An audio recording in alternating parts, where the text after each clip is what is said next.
How's it going, everybody? Here we are. We got some more dynamics. Let's just jump in.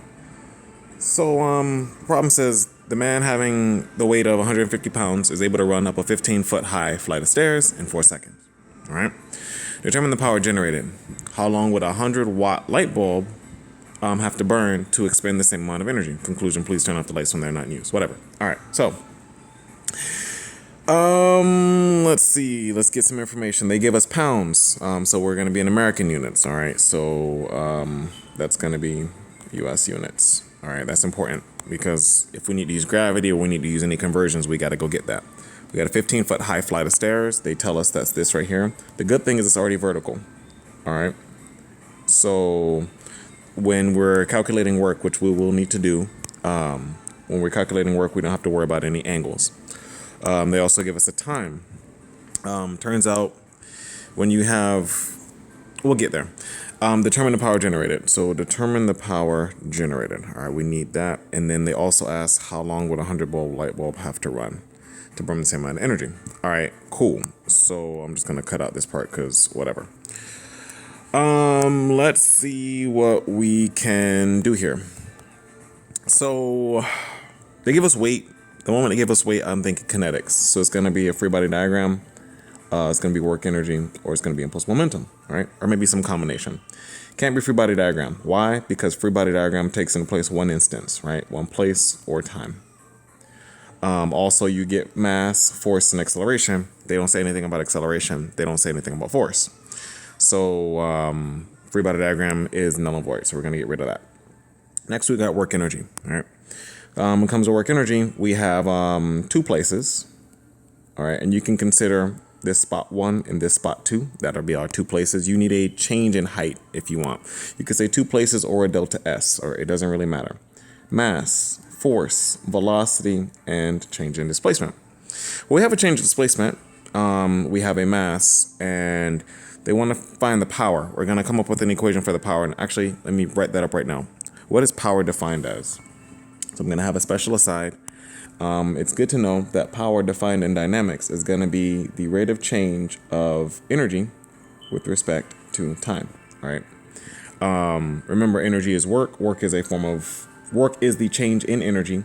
And so you could also see power as the change in work with respect to time. The rate at which you do work or the rate at which you expend energy. They're the same statement when it comes to dynamics. And so with that being said, we're going to say that's our equation for power. And it's really nice to know that. So we got an equation for power. Power has to do with energy. Energy has to do with force times distance. And therefore, it looks like work energy method might be our way to go. There are going to be those people who ask about impulse momentum, though. What about impulse momentum? Well, impulse momentum takes into account 2 times, right? So you got mass, force, velocity, and the change in time. Well, some people are going to say, but they say 4 seconds. So is that considered a change in time? Well, it is considered a change in time. But something I've never really made note of is that impulse momentum is going to a lot of time deal with multiple bodies or impacts or interactions. So I'll say interactions between bodies. That's typically where you see impulse momentum problems. And so that's a little bit of detail that I haven't really mentioned up until now, that I haven't needed to. But because of this little statement right here, actually, and just a lot of experience, you come to understand impulse momentum isn't really the best way to deal with this problem either. So our method is actually going to be the work energy method, and it won't even fully be the work energy method. It'll just be really working with power. But power is a subset of work energy, and so we're still in the domain of work energy. So I'm going to say that one more time because I feel like I said it quick. Power is a subset of the work energy method, right? So power deals with it. So the moment I see power, I already know it's work energy.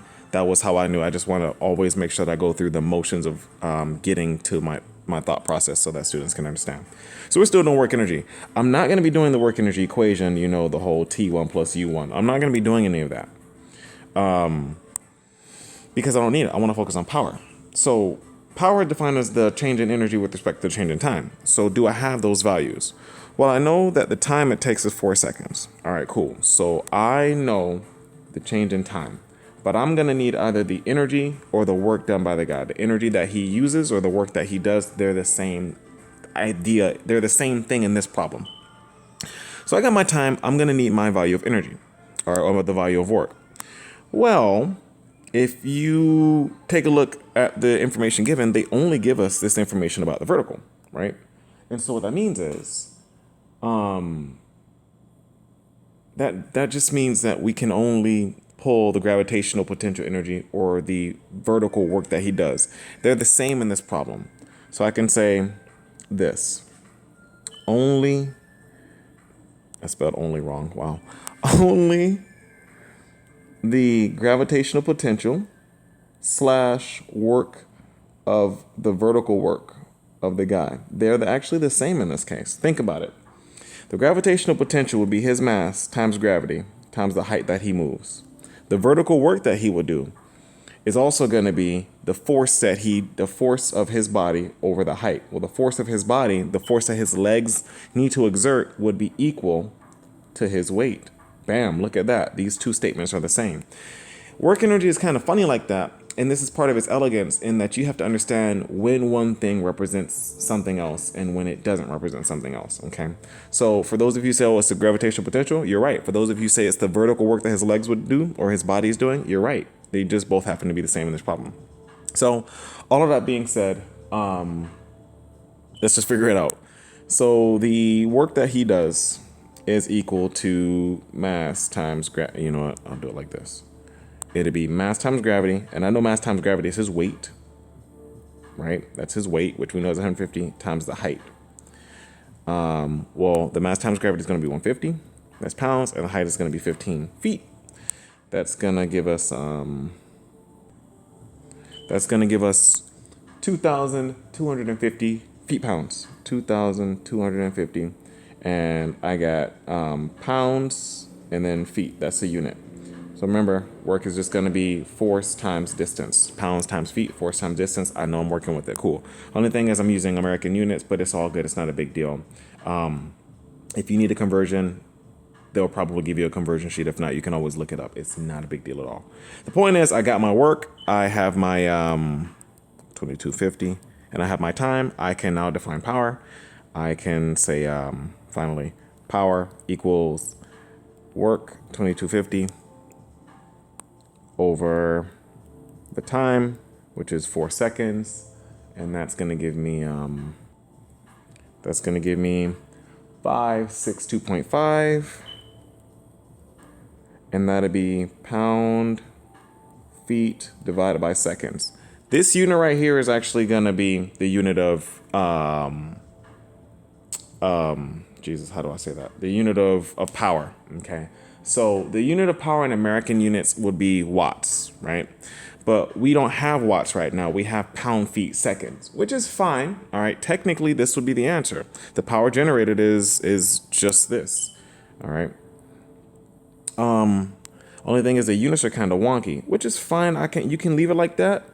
And I'm gonna highlight it in blue as the answer just because that's technically right.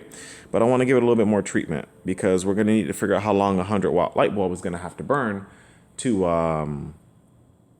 expend the same amount of energy. So let's try to figure that second part out. So let's do part 2. I think I'll do it in purple, whatever. And I'll say light bulb, right? So with the light bulb, we have 100 watts. Now we got watts. Watts equals American.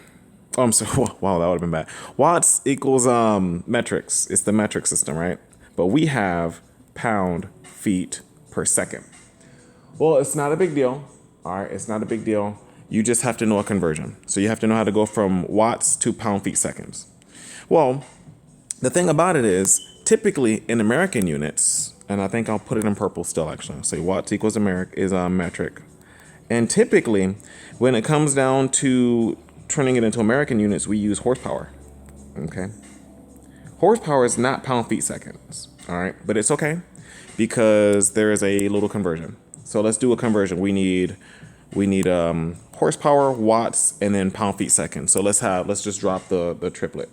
So I know I just happened to go find this early because I needed it. I know that 1 horsepower is equal to 746 watts, right? So that's the direct conversion from horsepower to watts. Great. But now I need pound feet seconds. I then found 1 horsepower is equal to 550. pound-feet seconds. Now, if you don't know this, yes, you're screwed. I'm not even gonna lie. If you don't know this, you're kind of stuck. But it's not a big deal to look these conversions up. A lot of students kind of get lost and confused about their ability to look up information, especially if this is a homework problem. If this is a homework problem, don't even worry about it. Just go look at the conversion and call life and call it. If it's on a test, then you'll most likely be given a conversion problem. So don't wig out. It's not a big deal. All right. So we're just going to use our conversions to get our answer. So I got 100 watts, right? They say it's a 100-watt light bulb. So I can say 100 watts. That's going to be equal to, I got to do the conversion. So I know 746 watts is 1 horsepower. So now I have my answer in horsepower. Great.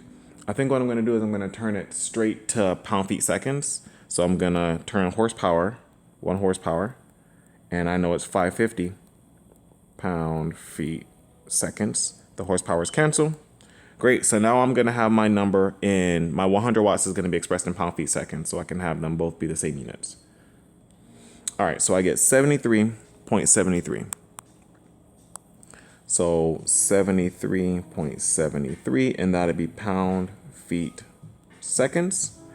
All right, so now I know my light bulb, this is the light bulb, is generating 73.73 pound-feet seconds, and the guy is generating 562.5 pound-feet seconds. All right, cool. So if that's the case, I haven't got my answer yet.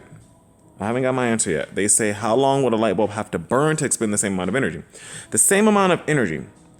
A lot of people are going to end up doing this. They're going to use this power as the energy. Power and energy are not the same. Power is the derivative of energy.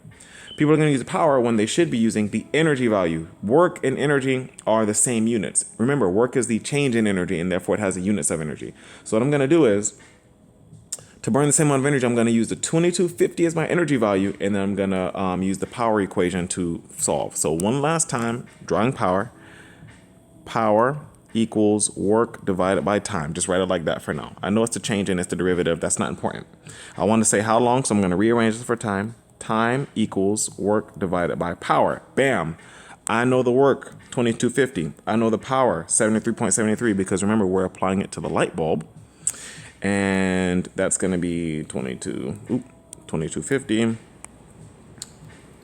divided by 73.73, and I get 30.5 seconds.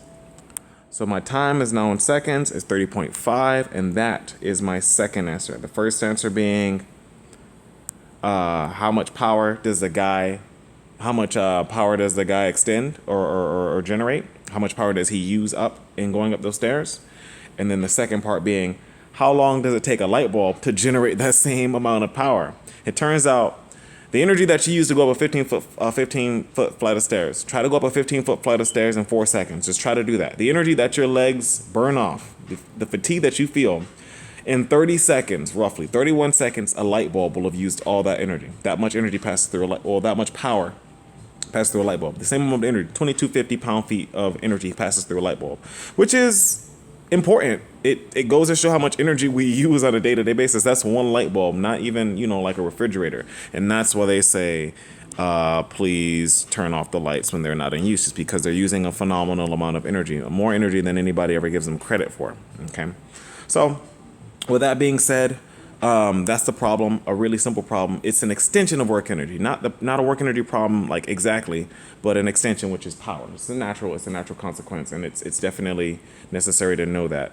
So that's one rendition of power, just for the sake of having it up. A lot of people also need to know that power also equals force times velocity. That's also really nice to know. So I'll just put that up really quickly.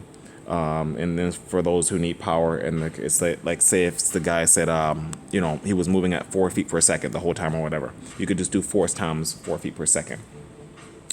So with that being said, that's the problem. If you like these videos, please like and subscribe to the channel. Got a goal. I'm trying to put up as many mechanical and electrical engineering videos as possible, just because these classes should not be as hard as they are. So if that's that, thanks for your time, and I hope this helped.